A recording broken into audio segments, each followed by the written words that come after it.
Chair now recognizes the gentleman from New Hampshire, Mr. Guinta. Thank you, Mr. Chairman. Thank you, Mr. Chairman, for being here today. This line of questioning has been discussed in the last couple of hours, but I want to go back to it because I still didn't quite hear some of the answers that I was hoping to hear. And it goes back to the fiduciary duty on broker-dealers. I know it's been stated that back on February 20th at the SEC Speaks conference that you noted one of the priorities would be for the SEC to determine whether to adopt a uniform fiduciary duty for broker-dealers. And then obviously a month later, approximately on March 17th, you had stated that it was your personal view that that should be done. I'm still trying to understand what happened in that period of time where it appeared things changed. And I was here for most of your testimony, but I didn't hear a very specific and clear answer. The answer is that nothing really changed other than I had another month of study. I mean, I've been studying this issue in great depth for many, many months. The reason I phrased and it frankly is still a whether question because it's up to the Commission. I'm one of 5 votes on that Commission. But the statutory authority is we need to make a decision whether to proceed, and then obviously, if so, how to proceed.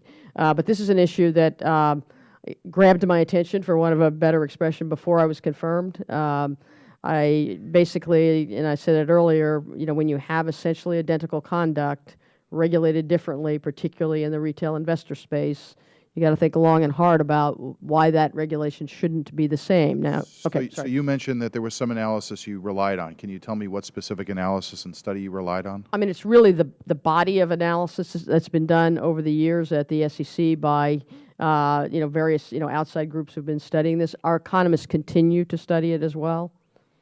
Would you provide those analyses to me and the committee?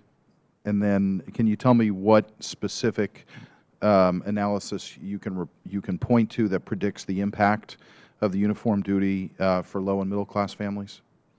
I mean, I can't cite the particular studies that are on, that touch on those issues. I mean, clearly there's more data that our economists are focusing on, on issues including that one. But I can certainly include in the list the ones that touch on that. Do you know what analysis estimate if they estimated the impact would be on women and minority investors?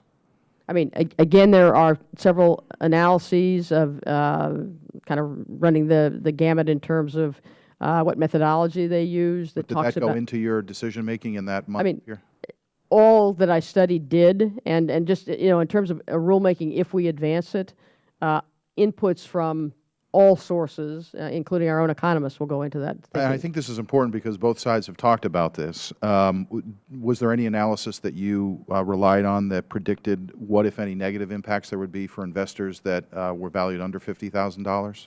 There absolutely are, studies, articles, academic papers on that I've looked at. Was there something specific that you relied on when you made this final decision? I mean, essentially what I relied on in reaching the view that I have at this point, my personal view, is the full body of evidence that is before the SEC. It's not just the SEC's studies, although that's included in it as well. So the potential increase of broker commissions as a result of this was a consideration?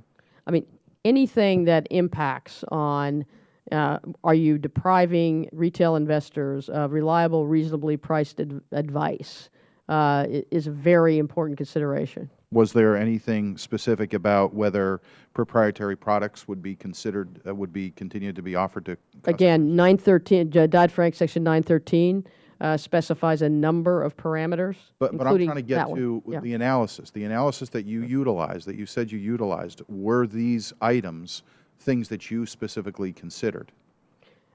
I know don't know how else to say it other than exist generally, yeah. But I'm trying to get to whether you specifically looked at these analysis and did they have a determining factor in moving forward with this I mean, it's hard to say what moves you to your conclusions, I guess, but what I did was the deepest and broadest dive I could do before formulating my own personal All right. view. Well, I've heard the broad. I need the deep. That's what I'm looking for. Okay. I mean, I think again, I think I have to provide you with the sources. The only way I know to answer that. Would you be willing to provide communications that you had between February 20 and March 17 relative to this rule? Yeah, but I don't think you'll see anything. I mean, in terms of, you mean like emails or something? Written, email, absolutely, yeah. You know, I mean, I'll obviously take it back to the folks of the SEC, but I mean, I mean, I'm happy to provide whatever you need, frankly. Okay, well, Yeah. I'd love to see those communications. That'd be great. Thank you. I okay. yield back. Time of the gentleman has expired. Chair now recognizes the gentleman from Texas, Mr. Williams.